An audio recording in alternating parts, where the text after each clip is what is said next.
కొణిదెల పవన్ కళ్యాణ్ ప్రజలకు సేవ చేయడమే పరమావధిగా ఎంచుకున్న ఆయన దానికి రాజకీయాలే నడకగా భావించి ఆయన మరి రాజకీయాల్లోకి వచ్చారు. మరి 10 ఏళ్ల పాటు కష్టపడి ఇప్పుడు డిప్యూటీ సీఎం అయ్యారు. అలాగే ఆయనకు మరి సీఎం చంద్రబాబు చాలా శాఖలని కేటాయించారు కూడా. మరి ఆయనకి ఇష్టపడి తీసుకున్నటువంటి శాఖలకు న్యాయం చేయడం కోసం తన పేషీలో కూడా తనకిష్టమైన వారిని అలాగే నీతి నిజాయితీ పరులను ఐఏఎస్ అధికారులుగా నియమించుకున్నట్టు వార్తలు అయితే వస్తున్నాయి. అందులో ముఖ్యంగా కేడా క్యాడర్కు చెందినటువంటి ఐఏఎస్ అధికారి అయితే వచ్చారు అంటున్నారు. మరి ఆయన్నే పర్టికులర్గా పవన్ కళ్యాణ్ గారు తీసుకోవడానికి కారణం ఏంటి, ఇందుకే ఆయన ఎవరు, ఇలాంటి వివరాలన్నీ కూడా తెలుసుకునే ప్రయత్నం చేద్దాం. మనతో ఉన్నారు senior political journalist Durga Kumar గారు.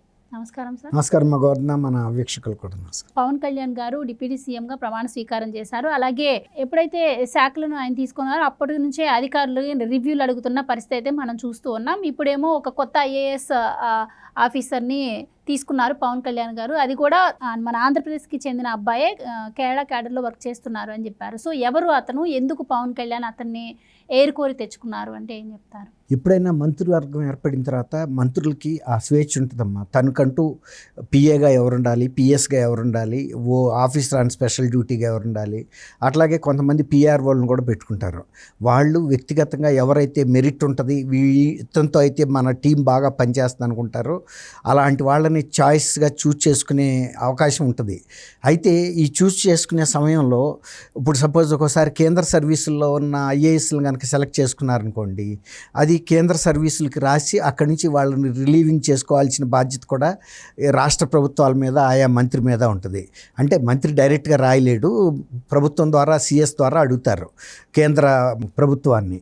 సహజంగా ముందే మాట్లాడుకుంటారు కాబట్టి అతను రావడానికి ఇష్టపడతాడు, తర్వాత ప్రభుత్వం కూడా పంపడానికి అభ్యంతరం లేదన్నప్పుడు ఇలాంటి డిప్యుటేషన్స్ మీద తెచ్చుకుంటారు ఎవరినైనా. అట్లాగే పవన్ కళ్యాణ్ గారు కూడా ఒక మెరిటోరియస్ ఆఫీసరు, చాలా యంగ్ ఆఫీసరు, ఐఏఎస్, తెలుగు ఆయన, చిలకలూరుపేటకు చెందిన మైలవరపు విఆర్ కృష్ణతేజ అనే ఆయన. ఈయన 2014 క్యాడర్కి చెందిన ఐఏఎస్ అధికారి. అయితే ఆయన అలెప్పి డిస్ట్రిక్ట్ కలెక్టర్గా ఉన్నారు. ఆయన అయితే నాకు బాగా చేస్తాడని ఎందుకు అనుకున్నాడంటే ఆయన ఆ కేరళలో ఆయనకి చాలా మంచి పేరుంది. అంటే అనేక క్లిష్ట సమయాల్లో కూడా ప్రభుత్వం ఆదేశించకన్నా ముందే తనంతట తను స్వయంగా నిర్ణయాలు తీసుకుని ప్రాణ నష్టాన్ని కానీ ఆస్తి నష్టాన్ని కానీ నివారించడం ద్వారా ప్రభుత్వం యొక్క ప్రశంసలు పొందాడు, ప్రజల ప్రశంసలు పొందాడు. ఆ విధమైన చురుకు ఉంది ఆయనలో, చొరవ ఉంది తనంతట తనుగానే. అందువల్ల ఆయన్ని కావాలని గతంలో ఇంకా ఒక జిల్లాలో పనిచేస్తున్నప్పుడు కూడా బాలల హక్కుల కోసం కూడా పనిచేసి జాతీయ స్థాయి పురస్కారం పొందాడు ఆయన. అట్లా ఎక్కడికి వెళ్ళినా కూడా తర్వాత టూరిజం డిపార్ట్మెంట్కి డైరెక్టర్గా వెళ్ళినప్పుడు కూడా అలపి నుంచి మళ్ళీ టూరిజం డిపార్ట్మెంట్లో కూడా చాలా పెనుమార్పులు తీసుకొచ్చాడు, చాలా పురోభివృద్ధి సాధించారు. నీకు తెలుసు కేరళ అనేది రాష్ట్రం మెయిన్గా టూరిజం మీద డిపెండ్ అయి ఉంటుంది. చాలా బూస్ట్ తీసుకొచ్చాడనమాట. అంటే కొత్త కొత్త పథకాలు ప్రవేశపెట్టడం ద్వారా పర్యాటకులను విశేషంగా ఆకర్షించాడు, దేశంగాను విదేశీయుల నుంచి. దాంతో పర్యాటక శాఖకి ఆదాయం బాగా వచ్చింది ప్రభుత్వానికి. అందువల్ల ఈయనైతే ఇప్పుడు అందులోనూ పవన్ కళ్యాణ్ గారు డిప్యూటీ చీఫ్ మినిస్టర్గా ఉన్నారు, 5 కీలకమైన శాఖలకి అధిపతిగా ఉన్నారు. తను ఇండిపెండెంట్గా, ఆయనకి ఎవరో ఇంకా అసిస్టెంట్స్ కూడా లేరు. కాబట్టి తను ఓఎస్టీగా ఈయన అడిగారు. ఓఎస్టీ అనేది ఆర్డీఓ లెవెల్ పోస్ట్, యాక్చువల్గా రెవెన్యూ డివిజనల్ ఆఫీసర్ పోస్టు. అయినా సరే ఒక ఐఏఎస్ ఆఫీసర్ని ఆయన ఓఎస్టీగా పెట్టుకుంటున్నాడు. అదే అన్నమాట. ఈయన గురించి వీళ్ళు కేంద్ర ప్రభుత్వానికి రాశారు. కేంద్ర ప్రభుత్వం కూడా పంపడానికి సుముఖంగా ఉంది. ఆయన విత్ ఇన్ నో టైం వచ్చేస్తారు. మొన్న జారక ముందు కూడా ఇక్కడికి వచ్చి ఒకసారి పవన్ కళ్యాణ్ గారిని సచివాలయంలో కలిసి మాట్లాడి వెళ్ళారు. అంటే ఆయన యాక్సెప్టెన్స్ చెప్పడంతో పాటు పవన్ కళ్యాణ్ గారికి కూడా ఆయన ఎక్స్పెక్టేషన్స్ ఏంటి, తర్వాత ఈయన ఎంతవరకు డెలివర్ చేయగలరు, మేమిద్దరం కలిసి ఎలా ప్రయాణించగలం అనే దాని మీద ఒక అవగాహనకు వచ్చినట్టుగా అనిపించింది నాకు. ఆయన పిలిపించి అడగటం ద్వారా ఈ శాఖలు ఇవి, మన ముందున్న ఛాలెంజెస్ ఇవి, మీరు ఇండిపెండెంట్గా, అందులో తనకు సినిమాకి సంబంధించిన మధ్యలో బిజీగా ఉంటారు కాబట్టి ఆయన ఇండిపెండెంట్గా ఈయనకి సంబంధించిన బాధ్యతలన్నింటినీ కూడా ఆయన ఉంటే ఎలా నిర్వర్తిస్తారో అంతకన్నా ఎఫిషియెంట్గా నిర్వర్తించగలుగుతారని ఒక నమ్మకం ఉండబట్టే నేను అనుకుంటాను కృష్ణతేజ గారిని ఆయన డిప్యుటేషన్ మీద అడగటం. చంద్రబాబు గారు కూడా ఓకే చెప్పబట్టి వాళ్ళు కేంద్రానికి కూడా చెప్పి ఒప్పించుకున్నారు. 2018 అప్పుడు ఈయన అక్కడ వరదలు వచ్చినప్పుడు చాలా పెద్ద ఎత్తున నష్టం జరిగింది. అంటే అది బాగా వరి పండే ప్రాంతం అన్నమాట, కుట్టునాడు అనే ఏరియా అది.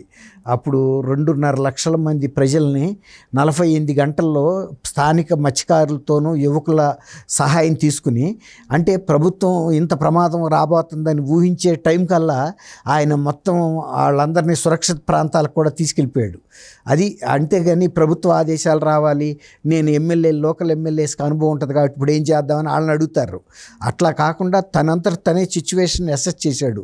ఇంకా రాబోయే 48 గంటల్లో ఈ వరదలు ఏ స్థాయికి వెళ్తాయి, ఏ ప్రాంతాలు మునిగిపోతాయి, ఎంతమందికి ప్రాణ నష్టం, ఆస్తి నష్టం జరుగుతుంది.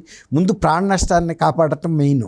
వరదలు వచ్చినప్పుడు ఆస్తి నష్టాన్ని పెద్దగా ఆపే అవకాశం ఉండదు. వరదలని ముందు ప్రజల్ని అయితే సురక్షిత ప్రాంతాలకు చేర్చేసేయాలి. అట్లా ఆ విధంగా ఒక 2.5 లక్షల మందిని చేయటం ద్వారా దేశంలోనే ఇది ఒక పెద్ద రెస్క్యూ ఆపరేషన్గా నిలిచింది.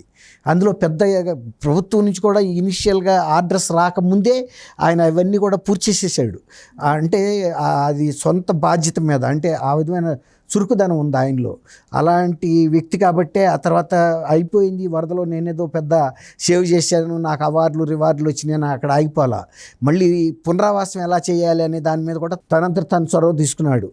అలెప్పి అనేది ఫేస్బుక్లో ఒక అప్పీల్ చేసి ఫేస్బుక్లో జరిగిన నష్టాన్ని ఇదంతా కూడా చూపిస్తూ పెద్ద పెద్ద దాతల్ని, చిన్నాళ్ళని కానీ అందరినీ కూడా సహాయం చేయమని అడిగితే ఆ రోజుల్లో రామోజీరావు గారు కూడా చూసి భారీగా సహాయం చేసి ఆ సహాయ బాధ్యతలను కూడా ఆయనకి అప్పచెప్పాడు. బాబు, మేము ఇక్కడి నుంచి మేము ఆపరేట్ చేయలేము, మేము అమౌంట్ అయితే ఇస్తాము, దాన్ని మీరు ఎలా ఉపయోగించుకుంటారు అంటే వాటిని మంచి పక్కా ఇళ్ళు కట్టడానికి ఉపయోగించాడు. అలాగే రాజమౌళిని, సుమని వీళ్ళందరినీ తీసుకెళ్ళి అక్కడ ప్రోగ్రామ్స్ ఇప్పించి దాని ద్వారా డబ్బులు సంపాదించి ఆ డబ్బులు కూడా చేశాడనమాట. అట్లాగే కరోనా టైంలో కూడా ఒక జిల్లాలో కలెక్టర్గా ఉన్నప్పుడు అక్కడ కరోనాలో చనిపోయిన మిగిలిన వితంతువులకి పునరావాసం కల్పించడం, వాళ్ళకి పక్కా ఇళ్ళు కట్టించడం, ఇలాంటి ఆర్థిక సహాయం చేయటం, ఇవన్నీ కూడా బాగా చేశాడు. అందువల్ల ఆయనకి మంచి పేరుందనమాట. ఎక్కడికి వెళ్ళినా కూడా త్రిశూర్ కలెక్టర్గా ఉన్నప్పుడేమో బాలల హక్కుల మీద ఒక జాతీయ స్థాయిలో ఒక మూమెంట్ తీసుకొచ్చాడు. ఇలా చేయాలి, బాలల హక్కులకి ఇంత భంగం కలుగుతుంది, ఇంత చొరవ తీసుకుని చేస్తే వాళ్ళని మనం కాపాడగలుగుతాం అని ఒక మెసేజ్ని జాతీయ స్థాయిలో ఇచ్చాడు. కేంద్ర ప్రభుత్వం కూడా గుర్తించింది ఆయన సేవల్ని, దాని ప్రాముఖ్యాన్ని, ప్రాధాన్యతను గుర్తించి ఎలా అప్రోచ్ అవ్వాలి, ఆ ఆపరేషన్ ఎలా చేయాలి, ఆ మిషన్ ఎలా కంటిన్యూ చేయాలి అనే ఒక అవేర్నెస్ తీసుకొచ్చాడు. అలా ఎక్కడికి వెళ్ళినా కూడా తనదంటూ ఒక బ్రాండ్ని, ముద్రని కేరళలో చేశాడు. అసలు నిజానికి కేరళ ప్రభుత్వం కూడా ఆయన్ని వదిలిపుకోవటం అంటే గొప్ప విషయం. అండ్ మీరు అన్నట్టు ఇప్పుడు ఆంధ్రప్రదేశ్లో కలెక్టర్లు అంటే ఎంత అవినీతిమయం అయిపోయారో మనందరం ఈ 5 ఏళ్లలో చూసాము. మరి ఎన్నికల సమయంలో సమయంలో కూడా చూసాము. ఇప్పుడు ఏ మనిషికైనా కూడా ఫస్ట్ కలెక్టర్ దగ్గరికి, మంత్రి దగ్గరికి, వాళ్ళ దగ్గరికి వెళ్ళలేదు కాబట్టి సమస్యలన్నీ ముందు కలెక్టర్ దగ్గరికే వెళ్తాయి. అలాంటి కలెక్టర్ మరి ఎంతో నిజాయితీగా ఉండాల్సిన పరిస్థితి. ఇప్పుడైతే ఆంధ్రప్రదేశ్ లో అలాంటి పరిస్థితి లేదు. అలాంటి ఆఫీసర్ కూడా ఇప్పుడు అవసరం. ఇప్పుడు దీని వల్ల ఏమవుతుందంటే మీరు అన్నట్టు ఇలాంటి మోడల్ ఆఫీసర్ చూసిన తర్వాత అయినా ఇతరులు కూడా మారుతారు. మనం కూడా ఇట్లా ఎందుకు చేయకూడదని వీళ్ళు ఒక లెథర్జీకి వచ్చేసారు. మనం ఏంటంటే జగన్మోహన్ రెడ్డి ముఖ్యమంత్రిగా ఉన్నప్పుడు ఆయన చేయమంటే అది చేశాము, అది మంచో చెడో మనకు అనవసరం. ఆ తర్వాత వీళ్ళు కేసు పెట్టించుకున్నారు, కొంతమంది సస్పెండ్ కూడా అయ్యాడు కదా రాజంపేట కలెక్టరు. అట్లా రకరకాల శిక్షలకైనా గురయ్యారు. కానీ మనం అసలు ఇట్లాంటి పనులు చేయొచ్చా చేయకూడదా అనేది ఆంధ్రప్రదేశ్లో ఐపీఎస్ ఐఏఎస్ల పరువుని తీసేశారు. జగన్మోహన్ రెడ్డి గారి టైంలో ఉన్న అధికారులు చాలామంది ఆయనకి ఒక తొత్తుల్లాగా మారి ఏది చేయమంటే అది చేయటం ద్వారా ప్రజలకు కూడా నష్టం చేశారు. వాళ్ళ కెరీర్ని కూడా వాళ్ళు నాశనం చేసుకున్నారు, వాళ్ళ ప్రతిష్టను వాళ్ళు దెబ్బతీసుకున్నారు, ఆంధ్రప్రదేశ్ ప్రభుత్వ ప్రతిష్టను కూడా మంట కలిపారు. సో మీరన్నట్టు మరి అలాంటి మంచి ఆఫీసర్ని కేరళ వదులుకుంటుందా? మరి ఆయన ఇక్కడికి తీసుకొచ్చే అవకాశం ఉంటుందంటారా? లేదమ్మా, కేరళ ఎందుకంటే కేంద్రం అడిగినప్పుడు కేరళ ఆపటానికి వీల్లేదు. ప్రభుత్వం మోడీ గారి ప్రభుత్వం కాబట్టి యువతలు అడుగుతుంది కూడా మోడీ గారికి ముఖ్యమైన వ్యక్తి పవన్ కళ్యాణ్ కాబట్టి పంపిస్తారు. ఇప్పుడు మీరు అన్నట్టు కేరళలో ఆయన ఇన్స్పిరేషన్ ఇచ్చేశాడు, మిగిలిన ఐఏఎస్ ఆఫీసర్లు కూడా నాలాగా మీరు చేయండి అని. అట్లాగే ఇప్పుడు ఆంధ్రప్రదేశ్లో వీళ్ళకి కూడా కళ్ళు మసరలుగా ఉన్నాయి. అవన్నీ తొలగించి ఒక కలెక్టర్ అంటే ఒక ఐఏఎస్ ఆఫీసర్ ఇండిపెండెంట్గా ఇలా ప్రవర్తించవచ్చు. ఆయన కలెక్టర్గా లేకపోయినా వివిధ శాఖల మీద 5 శాఖల మీద ఆయన ప్రభావం ఉంటుంది. కాబట్టి అది చూసినప్పుడైనా కూడా ఒక దీపం వెలిగిస్తే ఈ గదంతా వస్తుంది వెలుతురు. కళ్ళున్నాడు ఎవడైనా చూడవచ్చు, ఇక కళ్ళు మూసుకుని నటించినాడు చూడలేడు, లేకపోతే పుట్టుగుడ్డ అయితే చూడలేరు.